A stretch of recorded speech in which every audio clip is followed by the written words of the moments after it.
જ્યારે હું બોલતો હોઉં ને ત્યારે જે વાણી અને અમારી હાથની એક્શન એ આખી આખી હ્યુમન સિસ્ટમ છે ને જે ઉર્જાને ફેંકે, ત્યારે તમારું મશીન એને ઓબ્ઝર્વ કરે. તમારે ખાલી કાન નથી સાંભળતા, તમારી આખી સિસ્ટમ એને ઓબ્ઝર્વ કરે. અને તમારી જે કોશિકાઓ એને કેટલું ઓબ્ઝર્વ કરે, એમાં શું પ્રોસેસ થાય, શું રિજેક્ટ થાય, એ બધી જ અમને અહીંયા ખબર પડે. શું કે કેટલું બાઉન્સ થાય છે, કેટલું અંદર ઉતરે છે અને શું થાય છે એમ.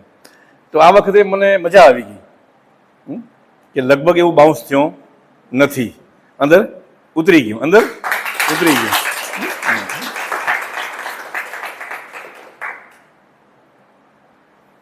સૌથી વધારે મને જે બ્લોકેજ લાગ્યો એ અમારા વનિતામાં, કે એમને જે હજી જે અંદર કડાકા બડાકા થવા ખપે એ અંદર હજી થયા નથી. ક્યારેક આવતા